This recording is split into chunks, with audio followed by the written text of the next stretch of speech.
Hola, ¿qué tal? Muy buenas tardes, amigos y amigas. Y digo tardes porque, bueno, acá en Baja California, en Ensenada, desde donde estamos transmitiendo este día, jueves 28 de mayo del 2020, pues ya son las 5 de la tarde con 45 minutos.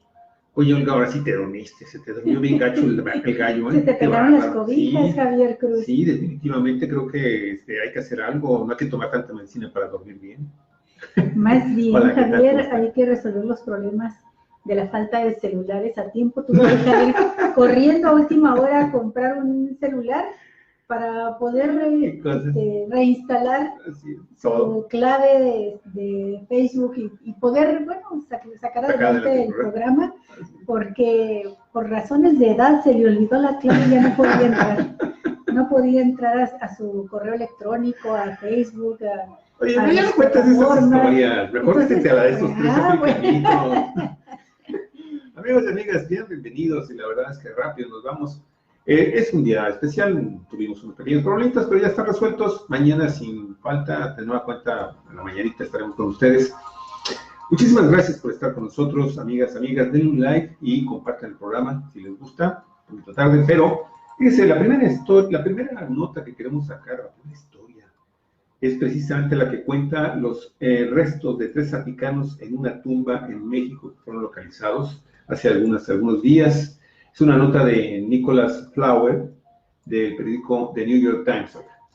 Sí, es una historia muy bonita, muy interesante, porque nos habla de las raíces profundas que hay en la población, sí la tenemos, la población africana, de origen africano en México.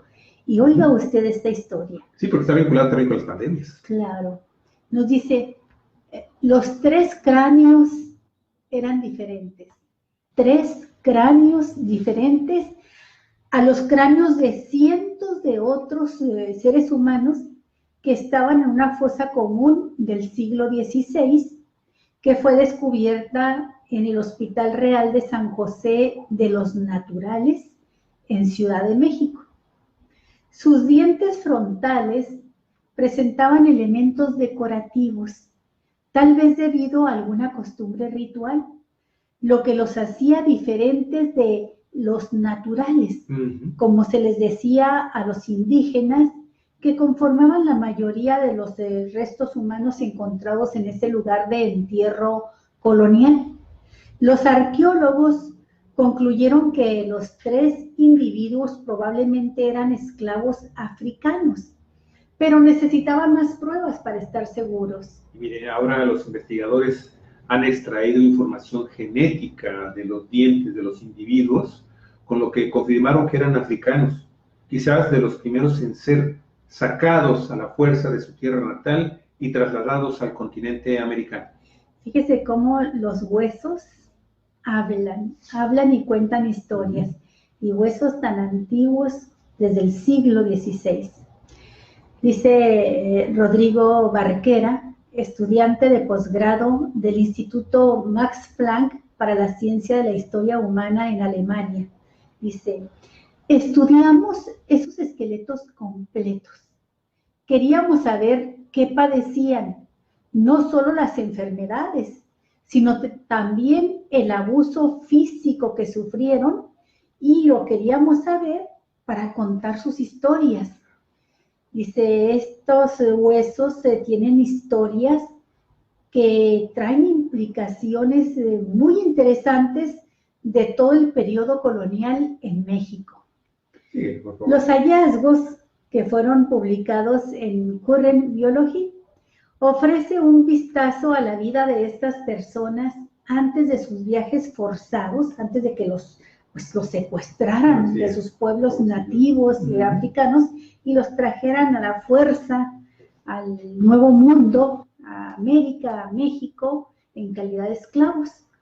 Bueno, pues antes de sus viajes forzados, estos hallazgos de estos restos humanos muestran algunas de las enfermedades infecciosas que la trata de seres humanos transatlántica de esclavos pudo haber traído al Nuevo Mundo.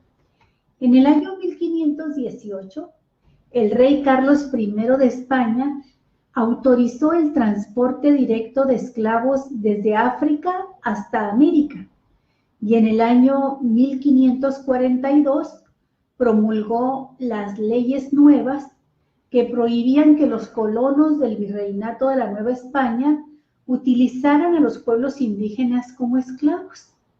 La ley liberó a miles de trabajadores indígenas, pero aumentó la demanda de esclavos africanos, también de criollos, mulatos y otras personas de ascendencia africana para que trabajaran como sirvientes, cocineros, mineros y agricultores, pero en calidad de esclavos.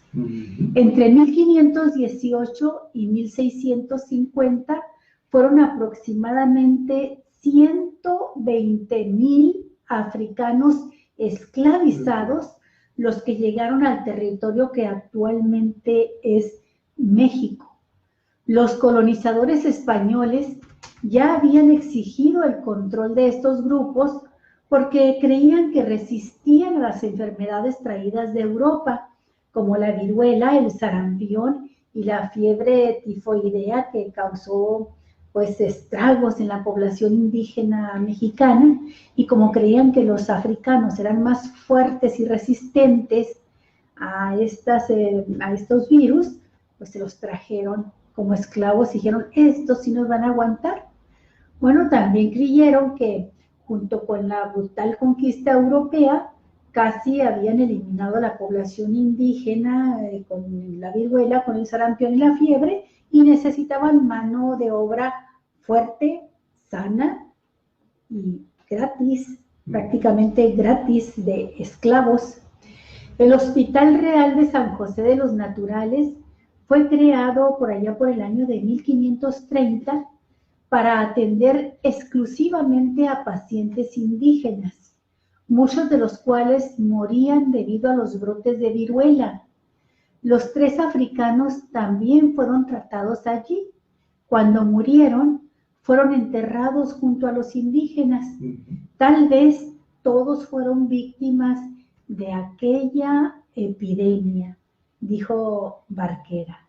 Bueno, pues esta historia tan interesante nos habla no solo de las pandemias, las epidemias que han sido comunes a la humanidad y que, como diría Donald Trump, nosotros no la teníamos, la trajeron, así como a Estados Unidos, ¿no? Que los chinos son los que les mandan los virus, a los mexicanos. Hacen complots. A los indígenas finalmente logran comenzar a minar la fuerza del poderoso pueblo estadounidense. Fíjate qué cosas, qué historia que nos narra la forma en cómo un sector de la humanidad pues padeció terriblemente estos descubrimientos que se hicieron de lo que conocemos como el continente americano, ¿no? Por un lado, la población indígena, que recordarás hace un par de días estábamos hablando de cómo un negrito que vino en la expedición de Hernán Cortés, que conquista lo que es Tenochtitlán y todo lo que es el altiplano, viene con viruela y pues le pega durísimo a las comunidades indígenas nativas, a grado tal que, bueno, pues Tenochtitlán finalmente, ¿te acuerdas que hablábamos que casi 1/3 de su población, que estamos hablando de casi 200,000 personas en ese momento en que llegaron los europeos, y con todos sus decenas de miles de aliados indígenas acá en la región de Mesoamérica y hasta la zona del Golfo de México, pues diezmaron la población de una manera impresionante, y con unos cuantos años, pues casi se llevaron al 80% de la población indígena de la región. Sí. Y lo que tenían que hacer, pues estos europeos, era pues, traer entonces a otros. ¿Quiénes eran? Pues los negros. Los negros, ¿no? Africanos. Los africanos. 120,000 africanos esclavizados traídos a México en aquellos años entre 1518 y 1650. Y fíjate si no es la injusticia tan grande, Javier, de invisibilizarlos durante tantos años, que apenas en este censo poblacional del INEGI, que empezó a levantarse cuando estalló la pandemia, y de la pandemia ahora del coronavirus, del COVID-19, y del que todavía no tenemos los resultados, Bueno, en este censo, por primera vez en la historia de nuestro país, Javier, se agrega, ¿sí?, la población afroamericana. Así es, Annalise. Pues bueno, ahí está esta información, está muy, muy interesante la historia que narran estos tres cráneos. Estaba yo viendo las fotografías, vamos a subir fotografías ahora que subamos el programa sobre los tres cráneos y cómo tienen estas descripciones, cómo tienen estas incrustaciones en los dientes frontales. Así es. Entonces, bueno, vamos a ver qué nos dice el censo del INEGI. Primero saber si yo tengo la curiosidad de saber si se pudo concluir o no este censo. Y bueno, ¿cuántos? Por primera vez les van a preguntar a las personas si son de origen afroamericano, si son africanos, tienen raíces africanas en su origen, en su familia, y también les van a preguntar con detalle la etnia indígena a la que quizá pertenezca, ¿no? Pues así es, Olga. Y bueno, hace rato acabas de citar a este diablo de Donald Trump. Fíjate, Pablo Guimón del periódico El País trae una información de hace unos cuantos minutos acá de este lado del continente americano también. Fíjate, el presidente Donald Trump firmó hoy jueves por la tarde una orden destinada a limitar la inmunidad de la que gozan las compañías de redes sociales por los contenidos que los usuarios comparten en sus plataformas. ¿Cómo ve? La medida constituye la última ofensiva de Trump en su batalla contra las grandes compañías tecnológicas como Twitter y Facebook, a quienes se atribuye un supuesto sesgo progresista. Sí, lo ve como enemigos políticos y piensa que le afectan pues sus aspiraciones políticas de reelegirse como presidente de Estados Unidos. Dijo: estamos aquí hoy para defender la libertad de expresión de uno de los mayores peligros, dijo Trump antes de firmar esta decisión, y agregó: no existe un precedente en la historia de Estados Unidos en que un número tan pequeño de corporaciones controle una esfera tan grande de las interacciones humanas. El presidente Trump ha mostrado su particular relación de amor y odio con Twitter, red social que utiliza a diario desde primera hora de la mañana y sobre todo que la ha construido pues parte de su carrera política, ¿no? Cuando un periodista le ha preguntado si le gustaría cerrarla a Twitter, ¿qué cree que le contestó este bárbaro? Si fuera legal, si pudiera cerrarlo legalmente, lo haría. La orden, según un borrador obtenido por Reuters, la agencia noticiosa, acusa a las redes sociales de censura selectiva y pide a las agencias federales una revisión de la sección 230 de la Ley de Decencia de las Comunicaciones. Así hay una ley que se llama de ese modo, denominada así en Estados Unidos, Ley de la Decencia de las Comunicaciones. Bueno, pues Donald Trump está pidiendo revisar la sección 230 de esta ley que protege a las compañías tecnológicas del contenido creado por los usuarios. Ordena a los reguladores federales revisar, comillas, las prácticas injustas y engañosas de Twitter y Facebook y sancionar a las compañías que, a juicio del gobierno, no sean ecuánimes en sus prácticas editoriales. Además, invita a limitar el gasto federal en publicidad en dichas plataformas, entrecomillado de Donald Trump el día de hoy, amigos y amigas, hace un par de horas. Además, invito a limitar el gasto federal en publicidad en dichas plataformas.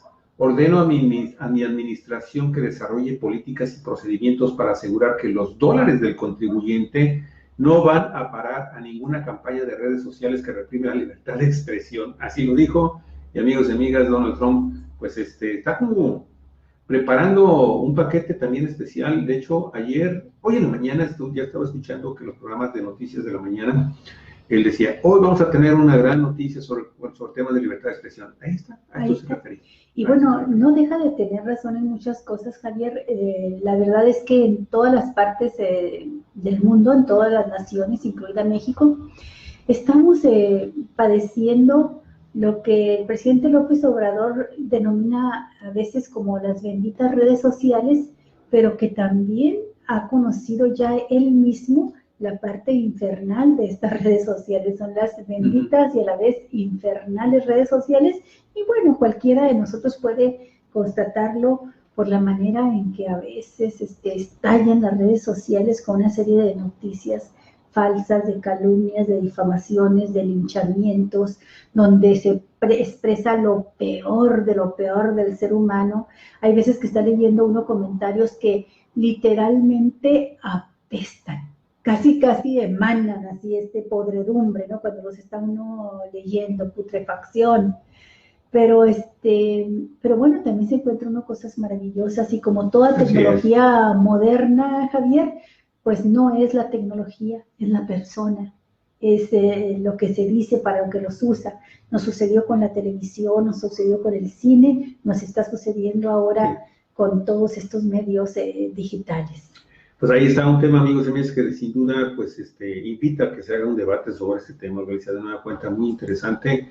Pone, como tú lo dices, el dedo en la llaga en el punto de las redes sociales, el papel que están jugando actualmente las redes sociales. Es que acuérdense, durante siglos, milenios, el populacho, nosotros, pues éramos ajenos totalmente, no teníamos acceso a la información ni tampoco medios de comunicación para expresarnos.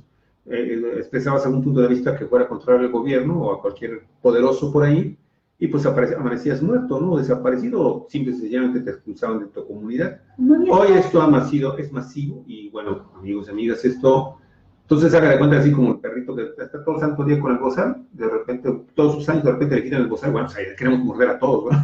Queremos morder a todos. Ahí va. Son cosas que se tienen que ir ajustando, y a lo mejor de esto sale algo bueno. Oye, lo que está sucediendo también en Estados Unidos es bien interesante con los negritos.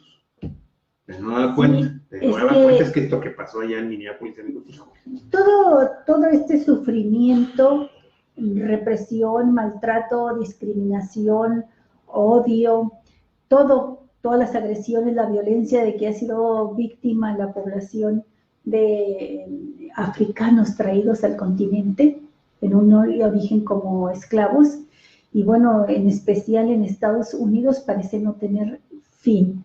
Vemos historias, nos enteramos de cosas que dice uno, pero si eso lo vi en una película de algo que sucedía hace 50 años, ¿no? O hace 100 años, o hace mucho tiempo. Para los jóvenes dicen, no, yo no había nacido cuando sucedían esas cosas. Pues no, siguen sucediendo, siguen siendo el pan de todos los días. Y ahora pues un caso más de lo más común, que es un policía blanco que mata a un ciudadano negro de origen africano, por el odio, con brutalidad policíaca. Por COVID. ¿Sí? Bueno, pues Antonia Laborde del periódico El País nos comenta, nos informa, que luego de 2 noches de protestas para reclamar justicia por la muerte de George Floyd, un afroamericano muerto bajo custodia policial el pasado lunes, Minnesota ha declarado estado de emergencia en Minneapolis, en San Paulo y en territorios aledaños. El gobernador del estado, Tim Walz, también ha activado este jueves a la Guardia Nacional, luego de que las calles de Minneapolis amanecieron con las llamas aún vivas de los incendios provocados por algunos manifestantes que salieron en las vísperas. Esto ya lo hemos visto varias ocasiones. Sí. Fíjate, la policía ahora de nueva cuenta utilizó gas lacrimógeno y balas de goma para dispersar a quienes saqueaban los negocios y quemaban puntos de la ciudad. Walz aseguró en su declaración que apoya las protestas pacíficas, pero que desafortunadamente algunas personas se han involucrado en actividades ilegales y peligrosas, y que tanto guardias como manifestantes ya han resultado heridos. No quiero que las protestas sean solo por espectáculo, sostuvo Tara Brown, prima de Floyd, en el programa This Morning de la cadena CBS. Esto fue claramente un asesinato. Queremos ver a los policías arrestados, acusados, condenados, agregó Derek Chauvin, el oficial blanco que presionó con la rodilla el cuello de Floyd durante varios minutos hasta dejarlo inconsciente y otros 3 oficiales que fueron despedidos. Quieren verlos en la cárcel Sí, a los 4. sí, Derek Chauvin de verdad que se pasó de lanza, como digamos acá los baja californianos. El alcalde de Minneapolis, Jacob Frey, pidió que acusaran a Chauvin porque el hombre que mató a George Floyd no está en la cárcel. Se pregunta, ¿por qué no está? ¿Sí? En una rueda de prensa, pues la policía informó el martes que Floyd, un guardia de seguridad de 46 años, murió debido a un incidente médico. Así le pusieron incidente médico. Sin embargo, un nuevo informe del Departamento de Bomberos dice que los paramédicos de la ambulancia que lo transportaron revisaron su pulso varias veces y no encontraron ninguna señal de que estaba vivo. Así, lo declararon muerto en el hospital. El Departamento de Justicia publicó esta mañana que la investigación federal sobre la muerte de Floyd tiene categorías de máxima prioridad y que se han asignado fiscales e investigadores experimentados al caso. El departamento insta a la calma, ya que los investigadores continúan reuniendo metódicamente los hechos. La investigación se centrará en indagar si los oficiales involucrados privaron deliberadamente al fallecido de un derecho o privilegio protegido por la Constitución o las leyes de Estados Unidos. Según la declaración de la división del FBI de Minneapolis, ¿sí? Pues ahora hay un video que fue grabado y difundido por una mujer que presenció la tragedia, en donde se puede ver cómo Floyd, detenido por sospechas de fraude, llora, gime de dolor y reclama: todo me duele, agua o algo, por favor, no puedo respirar, agente, no puedo respirar. Y esto lo decía Floyd mientras el agente policíaco le tenía la rodilla sobre el cuello y el afroamericano Floyd derribado en el piso. Lo presionaba con tal fuerza con su rodilla sobre el cuello que terminó pues matándolo. Así pues, fue, ¿no? Ya sabes que así fue. La gran duda que de nueva cuenta presenta esto que está sucediendo una vez más en los Estados Unidos es que hasta el momento estos casos de presuntos abusos policiales en contra de miembros de la comunidad, de las minorías, ¿sí? y de las clases más marginadas y discriminadas, ¿no? Los negros, los latinos, los asiáticos, porque eso es generalizado, eso sucede a todas estas etnias y a estos grupos sociales y étnicos, quedan totalmente impunes. Pese a que hay videos, pese a que hay evidencias, testimonios, documentos de que una persona fue abusada por un policía, no le sucede nada finalmente. Yo no recuerdo en este momento, Alicia, el caso de que hayan castigado a un policía que fue acusado previamente de haber abusado e incluso haber asesinado o haber provocado la muerte de una persona cuando lo ejercía en contra de él un abuso de poder. No, y se han levantado grandes protestas con violencia, con saqueo de centros comerciales, con incendios de las calles, incendios de vehículos, de la población negra en Estados Unidos exigiendo justicia. Han literalmente envuelto en llamas a ciudades completas. Los Ángeles, cuando se han hecho películas sobre este tema, y cuando llegan a detener a los presuntos responsables, cuentan con tan buenos defensores y con tan buena disposición de los jueces y de los jurados que terminan con sanciones mínimas, Javier. Cuando son sancionados. Sí. Bueno, pues sí, Vicky Larios, ¿qué tal? ¿Cómo estás, Vicky? Muchas gracias. Pobre familia, perder así a su ser querido. Sí, realmente debe ser muy, muy traumático esto que vuelve a suceder en Estados Unidos. Y vuelve a suceder, les digo, porque los agentes de la policía en Estados Unidos, en muchas ocasiones, no voy a generalizar, pero en muchas ocasiones, a veces cometen muchos abusos en contra de estos grupos minoritarios. Hombres, mujeres, niños, ancianos, no les importa. Bueno, Javier, y antes de llegar a la información del terruño, que también traemos cosas muy interesantes sobre Baja California y Ensenada, queremos irnos ahora al sur del continente, hasta Brasil, donde el expresidente Lula da Silva, que sigue siendo un personaje político con muchísimo peso y que logró salir libre después de que por represalias políticas y que para impedirle competir de nuevo por la presidencia de la República, porque tenía pues a la mayoría del electorado a su favor según las encuestas previas a los comicios, lo metieron a la cárcel y bueno, demuestra su inocencia, sale libre pero todo este proceso permitió que se empoderara en Brasil un presidente fascista. No hay este error en calificarlo de esa manera. Bolsonaro, Jair Bolsonaro. Y bueno, pues ahora Lula da Silva, libre y como líder importante de la oposición, está lanzando un llamado de alerta no solo a los brasileños, a toda Latinoamérica y al mundo entero. El expresidente Luis Ignacio Lula da Silva alertó este jueves del creciente peligro de que se produzca un golpe militar en Brasil durante el gobierno del actual presidente Jair Bolsonaro, para que puedan conservarse en el poder pues los ultraderechistas. Sí, no hay que olvidar que Bolsonaro precisamente proviene de las Fuerzas Armadas, y tiene grandes amistades en los altos mandos militares de su país. Un aviso a los demócratas de Brasil. Los golpistas ya han colocado un pie en nuestro balcón. Si no hay reacción, derribarán nuestra puerta, aseveró Lula en un mensaje que se difundió hoy al mediodía allá en Brasil en su cuenta en Twitter.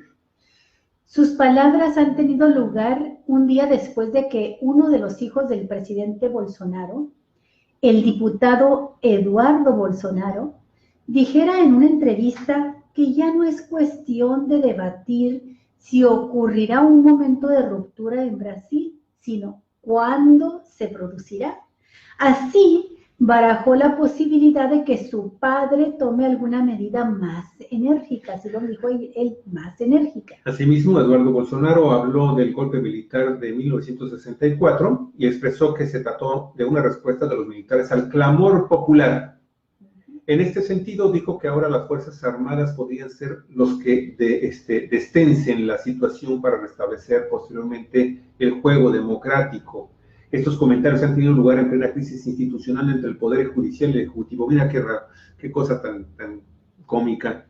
Primero, arman este gran masacote, generan esta enorme tensión y confrontación social y política, ¿sí? Entre el pueblo baja californiano, las instituciones brasileño, amigos y amigas. Y después, miren nada más, pues solamente los militares van a dejar libre esta tensión social que tenemos y política en el país, que no nos deja progresar. Y es que hay que recordar que Bolsonaro, por la mala, logró pues ser el candidato y ganar las elecciones después de que, como lo comentábamos hace un momento, pues a Luis Ignacio Lula da Silva la mantienen en prisión y destituyen a Dilma Rousseff también por la mala de la presidencia de la República. Entonces se impone Bolsonaro, pero muy rápido se generó el rechazo de la población de los brasileños porque entró desmantelando todas las políticas sociales y los avances que había logrado da Silva y la misma Dilma Rousseff.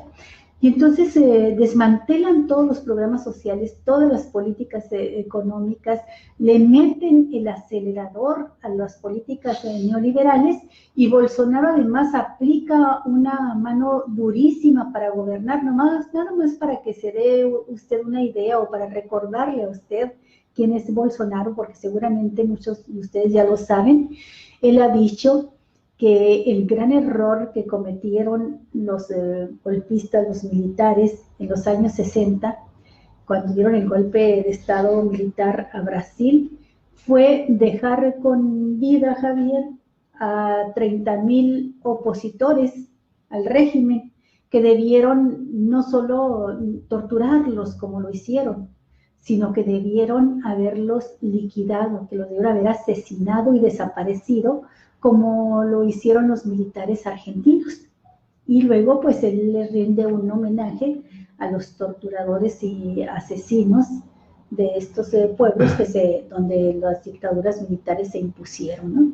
Pues bueno, el miércoles, amigos y amigas, el Tribunal Federal Supremo de Brasil autorizó una operación contra políticos y empresarios del entorno de Bolsonaro, acusados de difundir noticias falsas.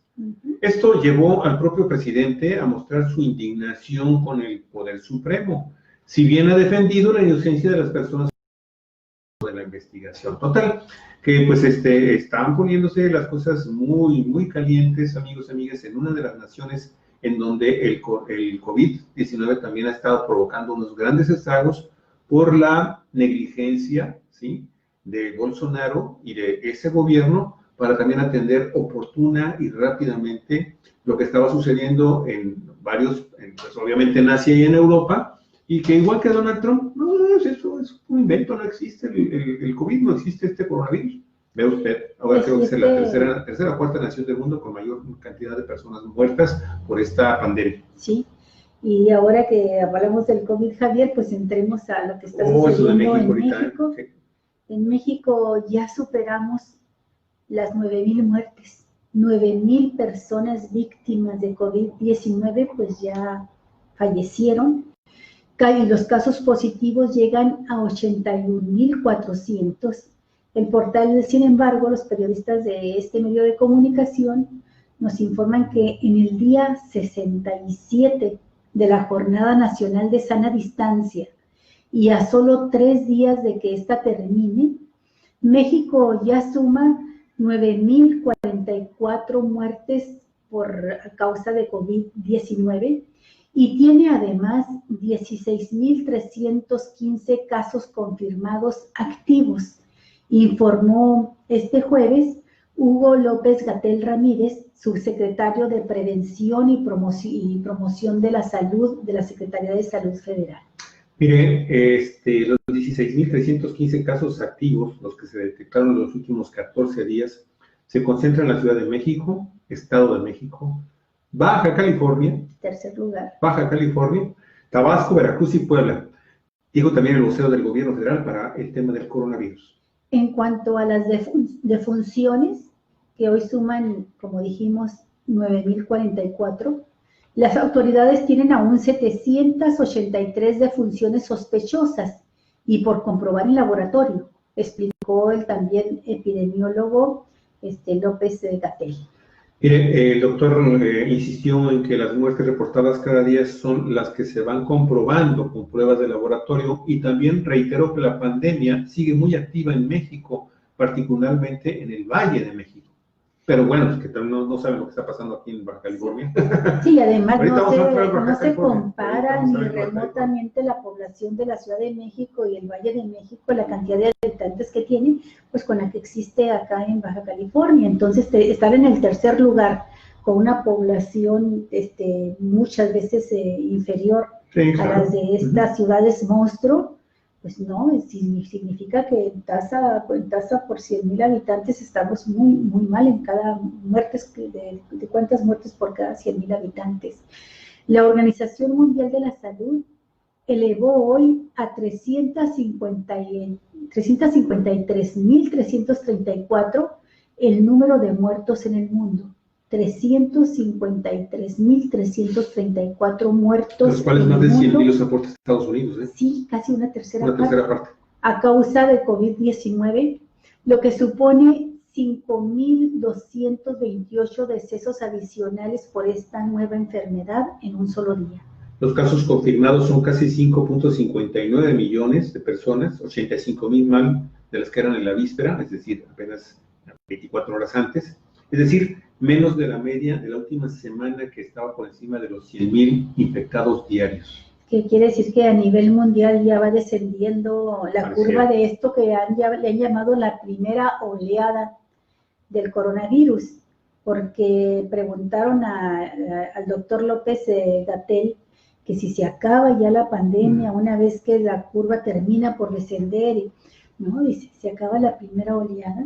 Sí, ya lo había dicho la Organización Mundial de la Salud el pasado lunes. Así es. El continente americano ya acumula 500,000 de personas contagiadas más que Europa, con cerca de 2.6 millones de casos. Mire, a pesar de ello, la situación en Europa sigue causando preocupación entre los expertos de la Organización Mundial de la Salud, ¿verdad? Ya que en los últimos 14 días los contagios han aumentado un 15% en ese continente, que sumados al 38% de los casos y el 50% de las muertes registradas en el mundo, pues obviamente llegan a prender otra vez de nueva cuenta focos rojos de la Organización Mundial de la Salud. Así es. La siguiente, Javier. ¿Podemos aprovechar ahorita esto que estamos hablando para dar la información que viene en en Aquí en el sí, terruño es lo está que pasando estoy buscando, el porque número 9, el tema se impone, Javier, es el tema. la nota número 9, ya que estamos hablando de cifras. Exactamente, y te sugiero que de aquí en adelante lo hagamos así con el tema del COVID, Sí, ¿no? podemos pasarlo aquí. El terruño, ¿cómo andamos aquí en Baja California y particularmente en Mexicali? Donde, como usted ya está informado o informada, sabe que allí se convirtió en uno de los nódulos fuertes del coronavirus en la capital de este estado. Imparables los casos de coronavirus en Mexicali. El COVID-19 se desbordó en la capital del estado. Esta mañana las autoridades de salud revelaron que hay 2.235 personas contagiadas sin que el gobierno municipal emprenda acciones contundentes para mitigar la crisis sanitaria. Así lo dice el periódico Monitor Económico. De acuerdo con cifras de la Secretaría de Salud, la capital del estado reafirmó ser el nuevo epicentro de la pandemia en nuestro estado y el tercero a nivel nacional. Esto porque Mexicali ya está por arriba de Tijuana y sus 2.031 pacientes confirmados con la enfermedad. A Tijuana le sigue Ensenada con 258, Tecate 162 y Playa de Rosarito con 57. El total de contagios positivos en Baja California es de 4.743 casos, que son 192 nuevos en comparación a la cifra de ayer miércoles. Y por lo que respecta a las muertes ocasionadas por el virus, se informó que suman 774 en todo el estado. Por municipios van así las muertes. Tijuana, 495. Mexicali, 206. Ensenada, 42. Tecate, 23. Y Playas de Rosarito, 8. Fíjate que ahorita estaba dando revisión también a la información en el estado, lo que está pasando. Las cosas relevantes, Alicia, es que al menos en nuestro estado han fallecido 5 agentes municipales. Creo que son 4 de Tijuana, 1 en Ensenada ya también se confirmó. Sí. Y hay muchos en Mexicali, creo que hay como 10 o 12 que están contagiados. O sea que la gente que está todos los días y está atendiendo las contingencias en la primera línea, amigos y amigas, entre ellos obviamente los policías municipales, pues están también enfrentando una situación bastante difícil. Y bueno, ahora también se empiezan a reportar casos de policías, agentes municipales muertos, agentes policías preventivos municipales muertos. Sí, y bueno, pues ¿qué podemos decir salvo repetir lo que se viene diciendo desde hace ya más de 2 meses? Cuídese usted, cuide a los suyos, cuide a su familia, que así nos cuida a todos. Hay que procurar, de veras, Javier, de veras, ya no sé ni cómo decirlo, que sigamos las indicaciones tan elementales para protegernos. Lavarnos las manos, ¿no? Que dicen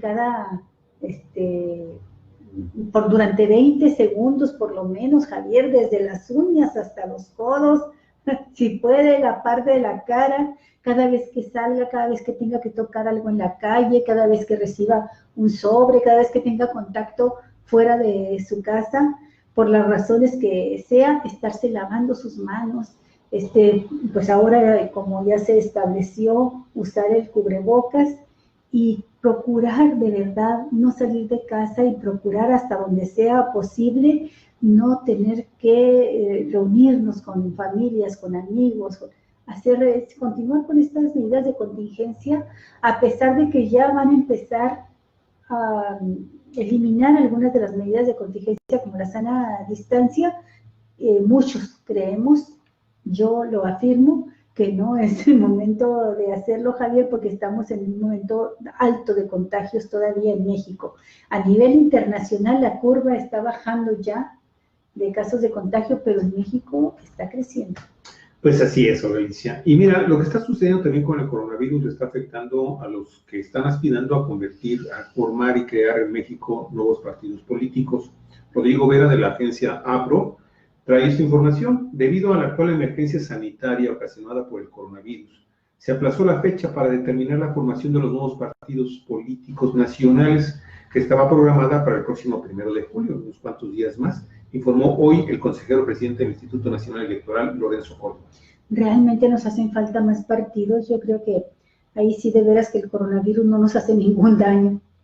Bueno, pues Lorenzo Córdoba, el presidente del INE, aclaró que todavía no están constituidos como partidos políticos ninguna de las 7 organizaciones que actualmente piden su registro como partido, por lo que consecuentemente no pueden tener acceso a las prerrogativas que la ley otorga a los partidos políticos nacionales. La ampliación del plazo, dijo, es justamente para revisar minuciosamente los requisitos que entregaron estas 7 organizaciones, revisión que se han visto entorpecida por COVID-19.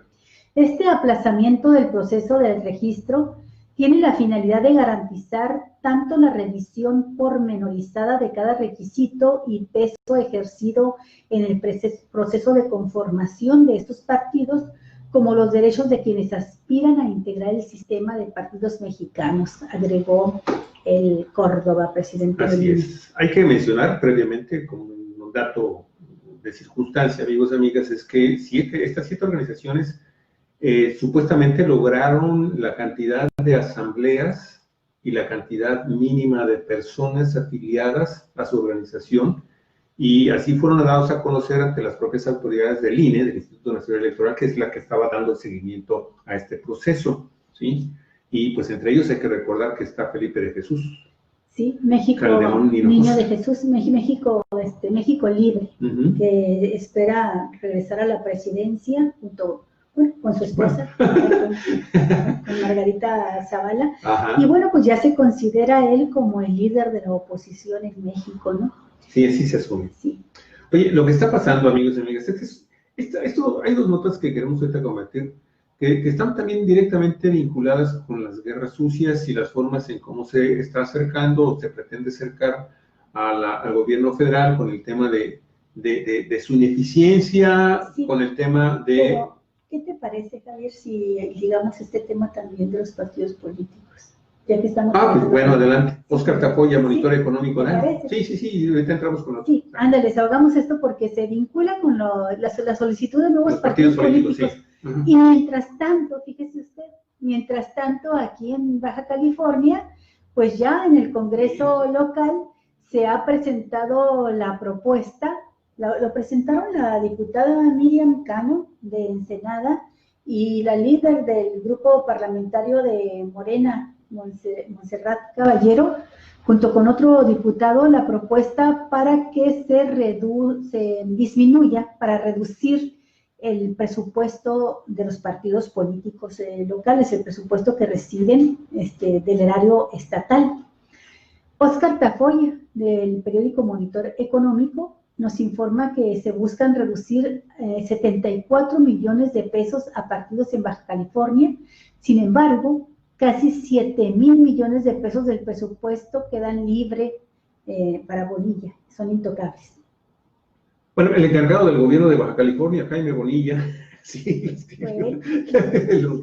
ay, Óscar, presentó una iniciativa al Congreso, ¿no? Y tiene otras cosas que de verdad. Presentó una iniciativa al Congreso local, fíjate, ¿quién manda todo eso? Para reducir un 52% el financiamiento de partidos políticos. Ello para contar con suficientes recursos y atender la pandemia de COVID-19.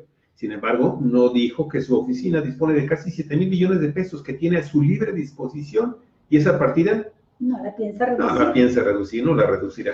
Qué contraste tan grande, Javier, entre Bonilla y López Obrador, ¿no? Que lleva la austeridad de la oficina de la Presidencia de la República al extremo total, que está imponiendo medidas de austeridad tremendas a todo el gobierno federal, mientras que aquí el señor Bonilla tiene su caja chica, que es muy grande, de 7,000 millones de pesos, ¿no? Según nos lo afirma así Óscar Tafoya. Pues a mí me llegó el comunicado de prensa de la diputada Miriam Cano de que la iniciativa la estaban presentando ellos, ¿no? A través de un comunicado de prensa, Amador Rodríguez Lozano, secretario general de Gobierno, informó que su oficina entregó a los diputados de Morena, ya sabemos a quiénes, una iniciativa para obtener 74 millones de pesos con un recorte presupuestal a los partidos políticos porque dijo, tienen que hacer sacrificios. De hecho, por la tarde de hoy, amigos y amigas, sí, el comunicado de Amador Rodríguez fue como al mediodía. Sí, pero hoy en la tarde, hace cosa de 1 hora y media, cuando mucho, el Congreso local confirmó la noticia de Rodríguez e informó que la iniciativa de recorte presupuestal a los partidos políticos se da luego de que en los últimos 6 ejercicios fiscales, ¿sí?, se tiene el registro de que estos recibieron en su conjunto financiamiento público por la cantidad de casi 938 millones de pesos. Así es. Pero los 74 millones que se quieren retirar a los partidos políticos representa un corte mínimo si se compara con los 6.965 millones que tiene la Secretaría Estatal de Hacienda y que transfirió a la oficina del gobernador Bonilla en el primer trimestre del presente año. Esos recursos al titular del Ejecutivo Estatal provienen de las participaciones federales de libre disposición, así están etiquetados, y no se tiene antecedentes de una aplicación transparente del dinero. Esto de libre disposición es el que lo pueden manejar a su libre antojo, amigos, como se les pegue la gana a los gobernantes, ¿sí? O que el mandatario los detiene en la atención inmediata de la saturación de hospitales que están tremendos en Mexicali, ¿sí?, y el desbordamiento de COVID-19 en Baja California. En su comunicado, Amador Rodríguez Lozano, un funcionario que según versiones de empresarios locales también conocía o recibió recursos ilegales a cambio de contratos y licitaciones en las áreas de alimentación y vivienda. Acuérdese usted de que ayer platicamos de todas estas ilegalidades que se conocieron como los moches. Comentó Rodríguez Lozano que se necesita reorientar esos recursos, pero soslayó decir que si de dinero se trata, el Estado cuenta con 697 millones de pesos etiquetados estrictamente para salud, presupuesto que se puede reestructurar ante la contingencia sanitaria. Claro. Mira, Jorge Luis Fuentes Valdés, Jorge, muchas gracias por estar con el programa, muy amable, te lo agradecemos mucho. Amigos y amigas, si pueden, compartan nuestro programa, por favor, en este horario, que es inusual para nosotros, pero que nos está gustando. Que nos está gustando. Dice lo siguiente, es lo menos que pueden hacer los partidos políticos, reducir su financiamiento. Sí. Pues vamos a ver, Alicia, porque esto obviamente tiene características político-electorales así bien interesantes. Me gustó mucho cómo lo enfocó Oscar. Sí. Lo cierto es que, como tú lo decías, Montserrat Caballero y la diputada local, se acreditaron que ellas presentaron la iniciativa, pero pues es una iniciativa de Bonilla Valdés que se encarga de difundir en medios de comunicación a Amador Rodríguez Lozano, y bueno, pues ellas al final de cuentas son empleadas ejecutoras. Así es, qué lástima, pero es cierto. Y bueno, si es verdad, los partidos políticos tienen que limitar su presupuesto, es demasiado el dinero que se llevan los partidos. Aquí estamos hablando nada más del presupuesto estatal, pero la bolsa de dinero que proviene del erario federal es muy grande. Son 5,000 millones de pesos, Javier, para los partidos políticos, y si se suman de todos los estados, lo que reciben a través de todos los estados de la República, es otro tanto, así que son como 10,000 millones de pesos. No hay partido político, salvo Morena, que dijo que estaba dispuesta y ha hecho la propuesta de limitar el presupuesto para los partidos. No hay ninguno que levante la mano y que diga, sí, yo estoy de acuerdo, que se reduzca a la mitad, o al 40, o al 30, o al 60, a lo que ni siquiera lo quieren discutir, ¿no? Entonces, no va a ser pedirle a los partidos que por sí mismos en el Congreso acepten reducir el presupuesto, es como pedir que se hagan harakiri, y no lo van a hacer. Tiene que levantarse una protesta ciudadana muy fuerte, un castigo muy grande en las urnas también, Javier, a los partidos, para ver si aprenden de que ya tienen que desprenderse de esa mamila. De esa ubre. Que no dejan. Así dice la gente, ya sabes cómo es la gente, Es cierto. de mal hablada. Oye, ahora sí vamos a entrar a lo que dijo el Banco de México. El Banco de México abre otro nuevo frente, en lo que yo les estaba comentando, para presionar y estar dando información que mucha gente, si no tiene contexto, si no tiene datos adicionales, pues se va con esta información y bueno, ahí vienen los problemas. Porque ahora resulta que, de acuerdo con el Banco de México, ¿sí?, hay una salida de capitales sin precedente en nuestro país y le preocupa también lo que está sucediendo con los nuevos brotes de COVID, de la COVID. Fíjese qué cosas tan interesantes.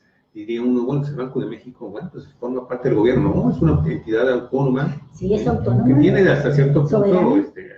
algunos nexos, tiene que tenerlos con el gobierno federal y con la Secretaría de Hacienda fundamentalmente, ¿sí? Pero el Banco de México, acuérdese usted, sus titulares han sido nombrados por los gobiernos del neoliberalismo, del priismo y del panismo, y bueno, yo lo que tendría que decirle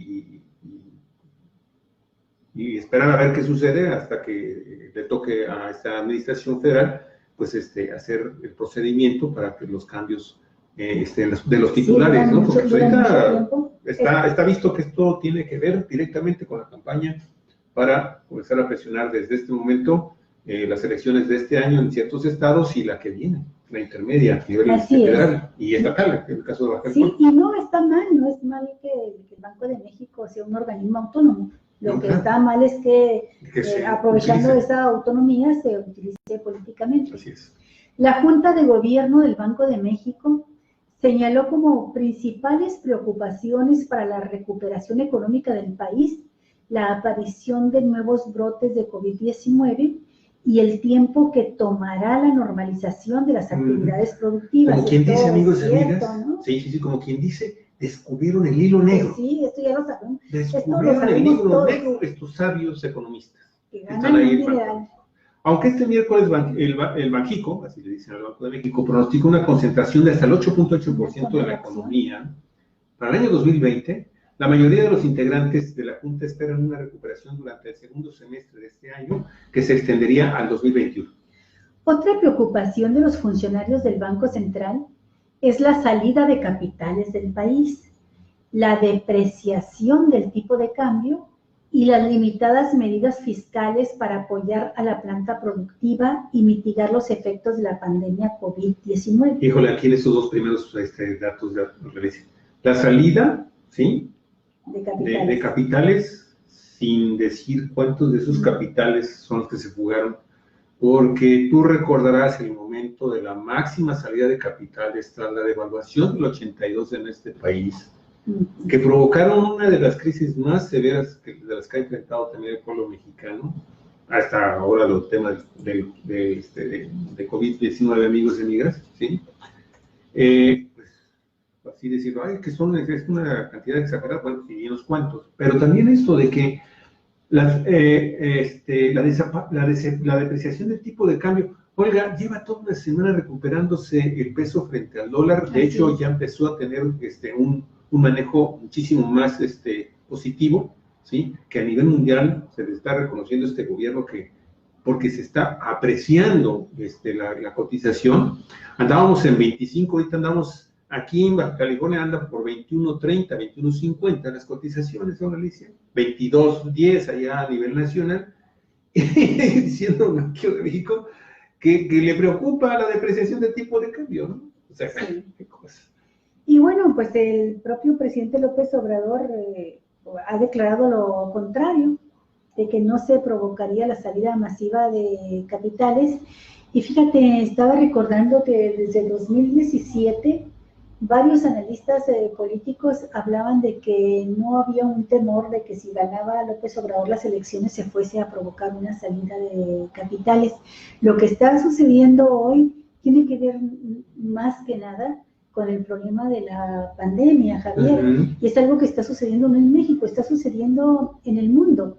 Pero también comentábamos que lejos de que haya grandes fugas de capitales, lo que se ha dado y parece extraordinario es un crecimiento de la inversión directa extranjera en el país. Así es. Aún en plena pandemia, ¿no?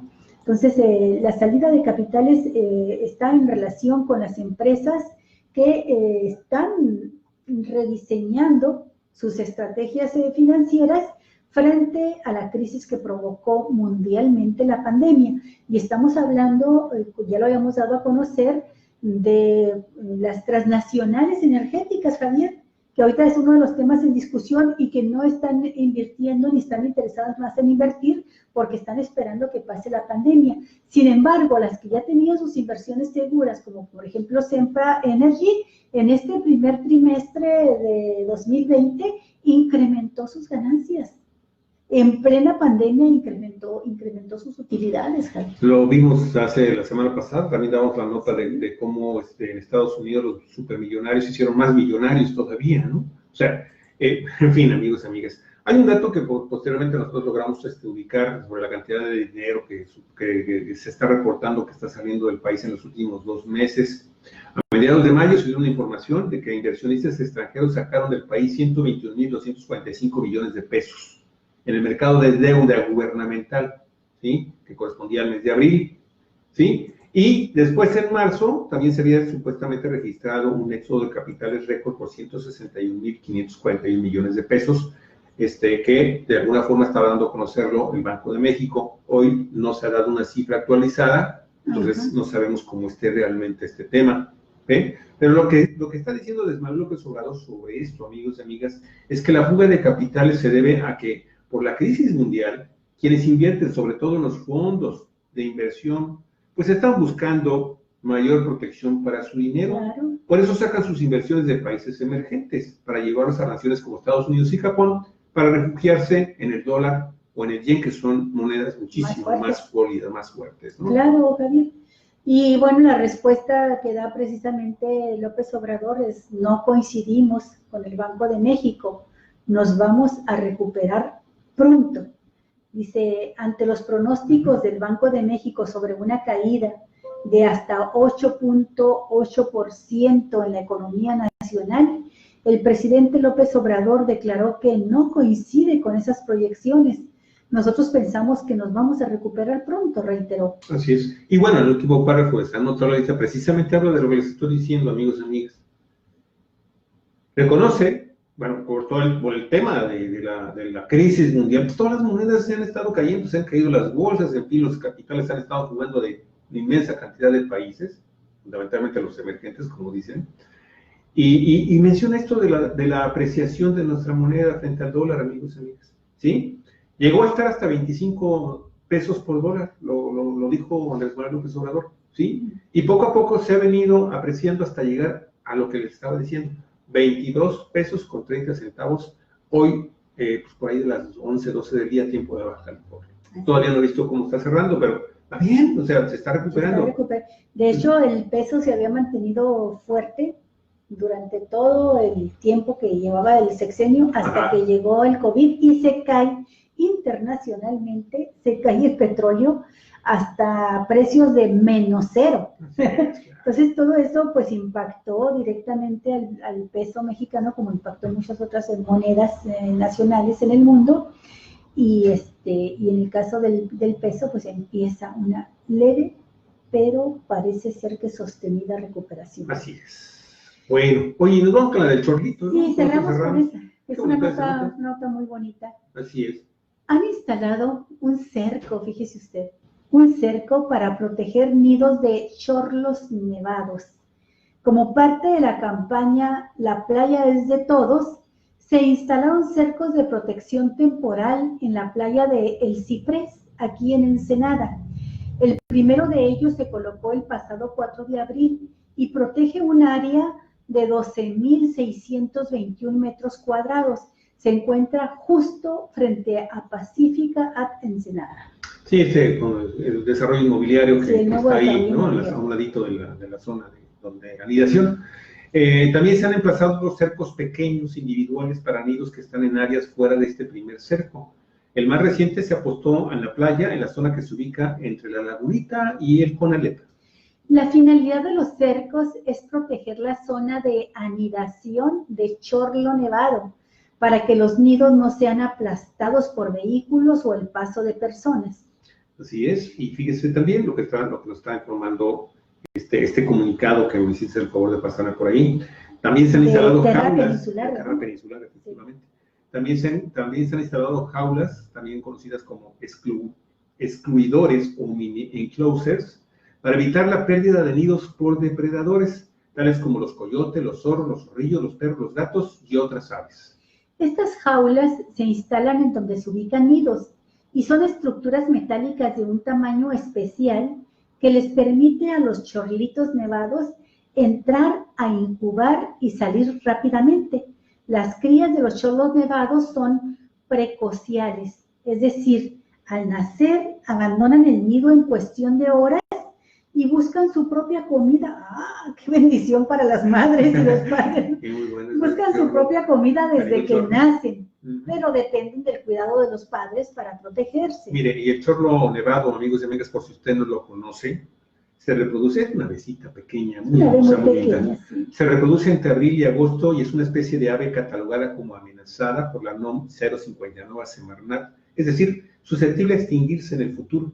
Una particularidad de esta especie es que construye sus nidos sobre la arena en pequeñas oquedades o rascaderos, así les dicen. Sí, rascan y ahí mismo ponen. Esto los hace demasiado vulnerables, ya que los nidos se camuflan con el entorno y son difíciles de ver a simple vista. Pues estos animalitos, amigas y amigas, que nos hacen muy felices a los ensenadenses en particular, porque esta es una de las pocas zonas de anidación que todavía tienen cierto nivel de seguridad para ellas, aunque la presión de los humanos es tremenda con estos animalitos. Hemos visto cómo estos vehículos que se meten a las dunas, a las playas, aquí en la bahía de Todos Santos, los destruyen sus nidos, y hemos visto los pobrecitos pajaritos ahí a las crías aplastadas a los pobrecitos.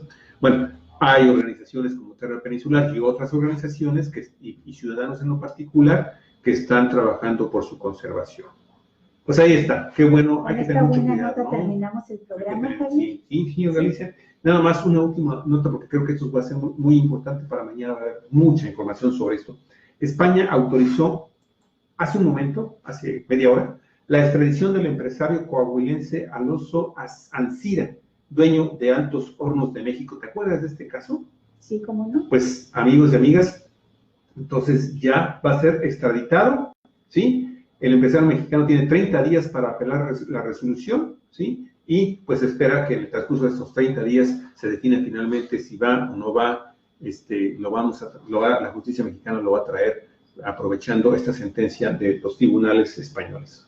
Bueno, pues con eso terminamos, amigos y amigas, no sin antes agradecerle a todas las personas que estuvieron con nosotros aquí en el programa, muchísima cantidad de personas, Jesús Fuentes, César Andrés, Clara Valencia, muchas gracias, José Luis Fuentes, María del Socorro García. Mari, ¿qué tal? ¿Cómo estás? Qué gusto siempre saludarte, que estés con nosotros, siempre compartiendo. Mari, te agradecemos mucho, todo lo que haces por Cuatro Vientos. Elizabeth González, Toñita Vázquez, Gerardo Romero, Mario Gómez, Vicky Larios, Vicky, maestra, y Jonás de Basabe. Muchísimas gracias a todos ustedes, muy amables, y pues mañana nos estamos escuchando por acá. También el licenciado Osvaldo Medina también con nosotros. Osvaldo, qué interesante tu artículo, muy, muy interesante, largo, extenso, pero bien objetivo, bien fundamentado con el tema de esta ley bonita y de la resolución de la Suprema Corte de Justicia. No se la pierda, está muy, muy interesante. Gerardo Romero, muchísimas gracias. La verdad es que los artículos de Osvaldo, del abogado Osvaldo Medina, han causado mucho interés en sectores de los más analíticos, ¿verdad? Que leen nuestros materiales en Cuatro Vientos, y le han mandado felicitar reiteradamente a Osvaldo, entre ellos el licenciado, el maestro Daniel Solorio, pues, uno de los fans de aquí de Osvaldo. Muchísimas gracias, Osvaldo, te agradecemos muchísimo que siempre nos estés apoyando. Encontré por ahí algunas otras colaboraciones que por motivos que tú ya sabes no pudimos subirlos a tiempo, pero muchas gracias siempre por tu apoyo. Amigos y amigas, Cuatro Vientos, periodismo en red, donde todas las voces se encuentran eco, en Galicia. 4B sí TV. Periodismo en red. La vida es breve, acuérdense, amigos y amigas. Hasta el día de mañana, ya nuestro horario normal por la mañana. Cuídense mucho, muchas gracias. Pase muy buena tarde, muy buena noche, descanse y hasta mañana.